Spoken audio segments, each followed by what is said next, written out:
അപ്പം നമുക്ക് തുടങ്ങിയാലോ. എന്താ ചട്ടി ചുട്ടി ഭട്ടി എന്നൊക്കെ വിചാരിക്കും കേട്ടോ. വേറെ ഒന്നുമില്ല, എല്ലാം ബാക്കി ചാക്കികളൊക്കെ തീർത്ത് വിടാൻ വേണ്ടി എടുത്ത് വന്നിരിക്കുക. കുറച്ച് തൈര് ചോറ് കളയണ്ട, കഷ്ടപ്പെട്ട് നല്ല ജലദോഷമുണ്ട്, എന്നാലും അതൊക്കെ കളയണ്ട, ഒക്കെ തിന്ന് വിടുക, ബാക്കിയൊക്കെ തിന്നു.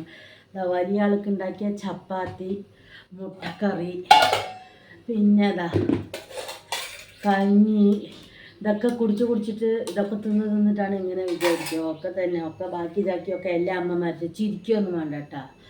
എല്ലാ അമ്മമാരും ഇങ്ങനെ ബാക്കി തിന്നുന്നവർ തന്നെ.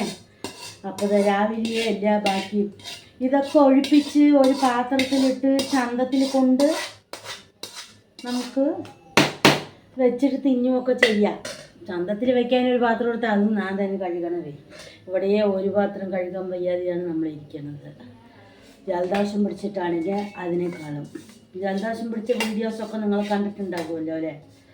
എല്ലാ വീഡിയോസൊക്കെ കാണുക, ലൈക്ക് ചെയ്യുക, ഷെയർ ചെയ്യുക, സബ്സ്ക്രൈബ് ചെയ്യുക ഒക്കെ ചെയ്യുക.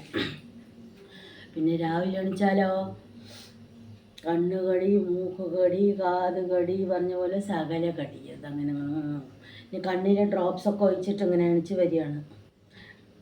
കുറച്ച് നേരം കിടക്കണം കണ്ണിൽ ഡ്രോപ്സ് ഒഴിച്ചിട്ട്. പിന്നെ എണിച്ച് വന്നിട്ട് കണ്ണ പറഞ്ഞിട്ട് വേണം പണി ചെയ്യാൻ. പറയണ്ട.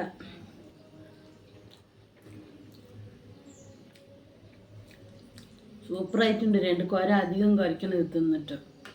കളയണ്ട പറഞ്ഞിട്ടാണ്, 2 വയേ ഉള്ളൂ, അത് തീർക്കുക പറഞ്ഞിട്ട്. അങ്ങനെ എല്ലാവരും തീർക്കണവരുണ്ടാന്നൊക്കെ പറയട്ടാ. നല്ല ടേസ്റ്റ് ഉണ്ട്, ആസ്വദിച്ച് കഴിക്കാം. ഇത് ചെറിയ ആൾക്ക് ഉണ്ടാക്കിയത്, അത് വലിയ ആളുണ്ട. ഇത് മൊത്തത്തിൽ കുടിക്കാൻ ഉണ്ടാക്കിയത്. ബൈ.